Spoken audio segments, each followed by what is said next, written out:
Okay, good morning. Fishing day again with the boys. Kasama ko si Stephen tsaka si Joshua Labo.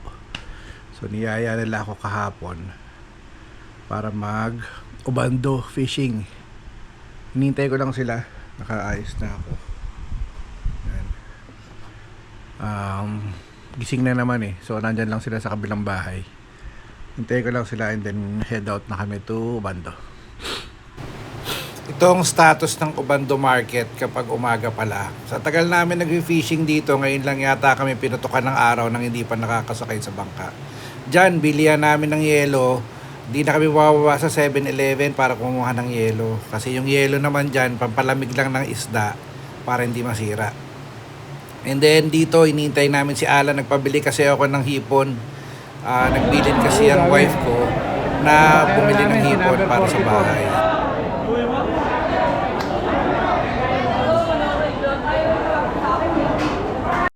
Hindi kami nasakay.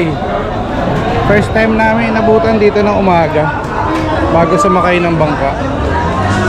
Dito nawawala na naman si Alan, yung bangkero naming magaling. Hindi ko lang kung saan napadpad. Babalik na ako sa bangka, doon na lang ako maghihintay.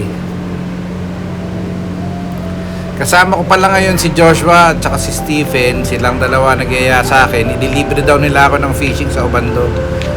Pang-alis sila ng kate. So ito ang makikita nyong usual na Ubando scenario kapag umaga. Pero kapag umaalis kami noon, madilim, wala kami makikita dyan kundi mga tubig lang na malapit, ilaw ng bangka at kung ano-ano pa. Hindi naman masyado maganda rin yung scenario dito, may mga konting basura.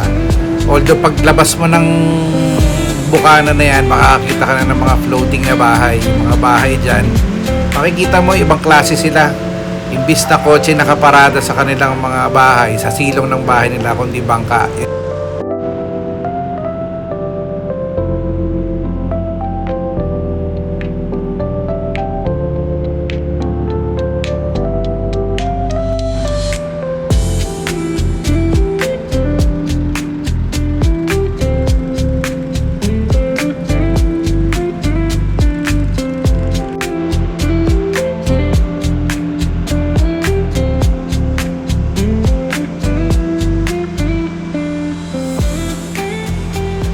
Ganda pa tubig dito, kita niyo yan, parang nagmamantika pa. Mamaya may surprise yan, abangan nyo lang.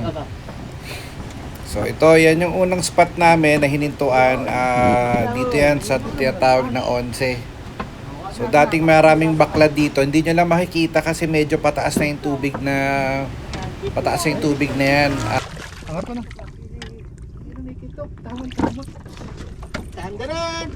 Anchio! Ayan na nga, 1-0 na. Naunang nakahuli si Joshua sa amin lahat. So nakapagsampa siya ng maliit na talakitok or trevally. So iuwi niya yan. Sorry, wala mo nang release ngayon kasi kailangan niya yatang ibigay yan sa nililigawan niya. Mga susunod na oras dito, puro huli na namin ng mga mamali or tinatawag nilang bikaw kapag juvenile yung threadfin. So sunod-sunod din yung threadfin dito. Nagte-testing kasi ako rito ng duo na drag metal. Ayan. Parang kay Bernie, inangat tanggal sa sima yung sa mukha. Wag mo lagi sa net. Sasabit lang yun ako. Ano ba yun, nasima yung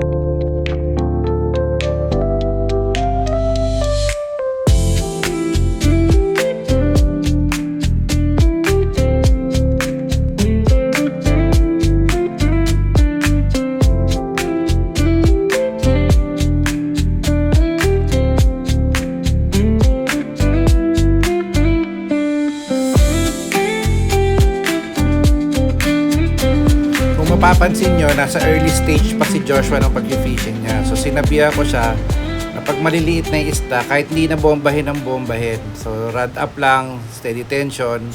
Yan, papatumblingin niya yung isda dyan. Tail walk muna na maganda, isang tumbling and then boom, kalas. Kita nyo yun? So ganyan talaga sa fishing. Hindi lahat naman lahat ng na malakakalaro mo ay pwede mong mauwi.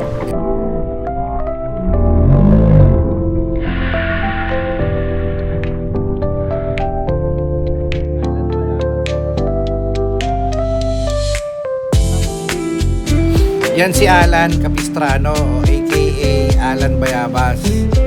Isa yan sa nirerenta namin na bangkero dito sa Obando. Mabait yan, makulit yan. Marami ring alam yan. At higit sa lahat, mabilis yung bangka niyan. Sumikat yan noon nung mga sakay-sakay pa niya si Dek Palaboy. So palagi siyang sumasakay doon. So lagi nag-harvest yan. Kaya sumikat to si Bayabas. Kaya naturingan din Bayabas. Nung natuto mag-fishing, ayun, hindi na tumigil.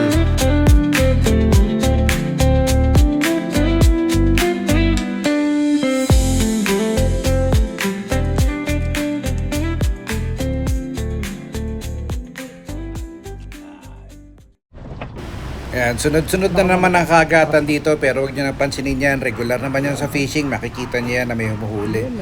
Anyway, kung papansinin nyo doon sa bandang dulo, may makikita kayong mga nakatayo ng mga kawayan tsaka may parang island. Hindi yun island.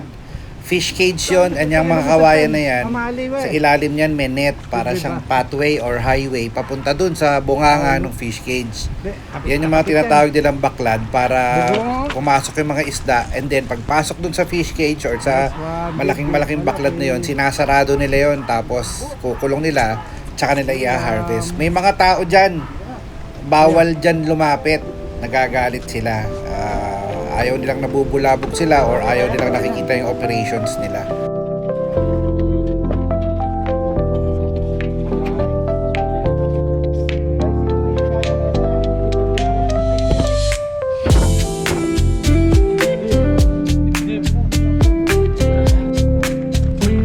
Kailangan na net?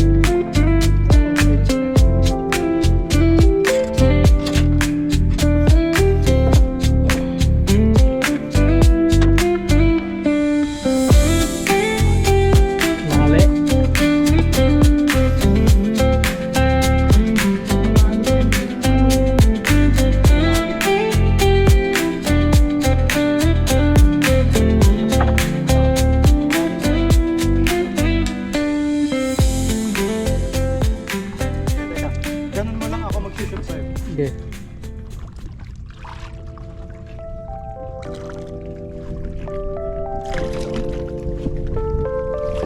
Alright. Okay na, uwi na. Uwi na tayo.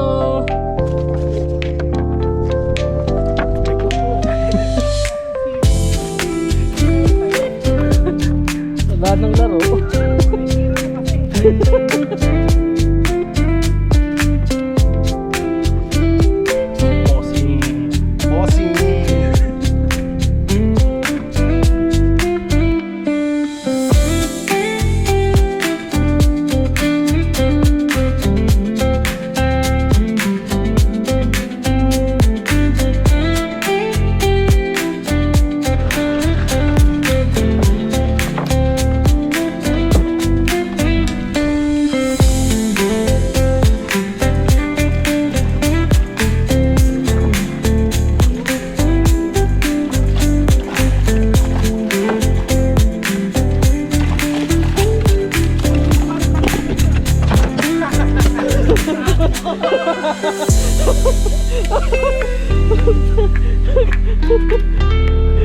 Literal na catch and release.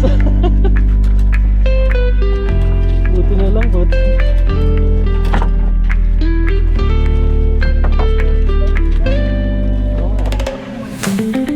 Laki, hindi pa laki-laki.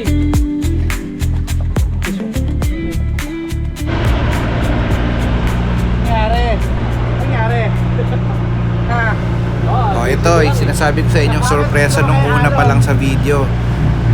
Kumain lang kami rito tapos nagpahinga ng konti kasi sobrang init na, and then after a while patak ng alauna, umakyat na ang tide, pumihit na ang hangin galing Cavite. Pag nangyayari yon, yan, alon ang aabuti namin.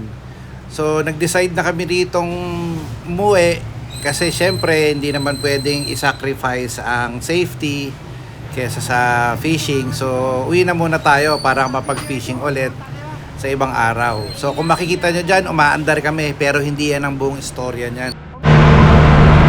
Tapos paghugot na ng panbelt, tumalsik yung takip ng water pump, bumulwak. Hindi nyo nakita eh, no?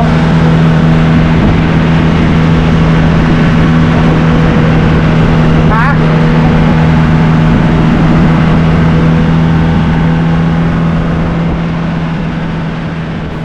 Kasama rin namin dyan sila John John. Isa rin diyang bangkero namin.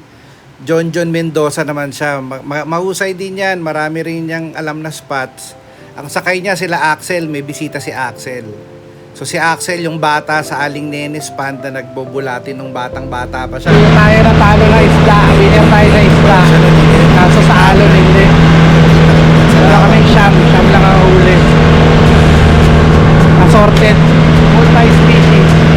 Hindi ko nahuli yung target ko na brim. Pero nabasa ako. Lakas eh.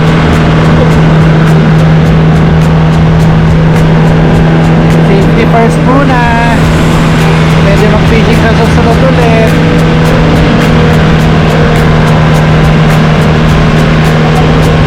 Ha? Kesa hindi makaulit.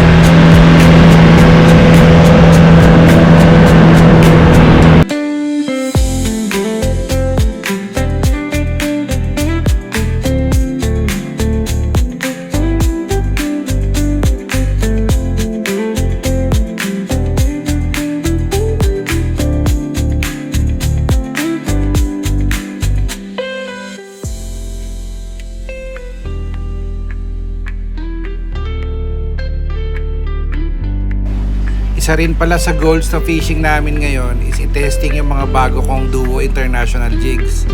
So kung di nyo natatanong, nabigyan ako ng assignment na maging Duo International Brand Ambassador. Galing to sa Fishing Villa by help of Box Villanueva, yung long time friend ko na sa fishing. So marami rin ako tinesting dito gaya ng Hayabusa jigs, na sponsor ko rin, Soteki Hooks na sponsor din natin, Major Craft Rods, at yung napakagandang line ng Aso Light Games. Lahat yan ginamit namin dito sa fishing na to. Tinignan namin kung ano yung pwede namin mabigay sa brand kapalit.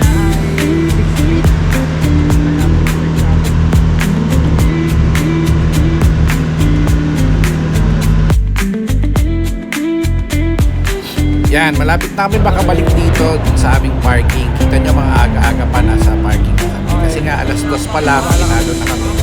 So, might as well na uwi na kami. Pantalon na yan. Init puta. Uyan na. Uyan na, alam mo. Uy, yan na. Init. Ba't tayo umuwi na maaga? Mainit eh. Mainit. Okay. Mainit yung alon. Mainit yung alon. Yan, kung umabot ka sa dulo ng video na to, maraming salamat sa'yo. Hindi ko naman hinihiling na mag-like or mag-subscribe ka pa. Siguro, maging mabait na tao ka na lang. Cheers guys!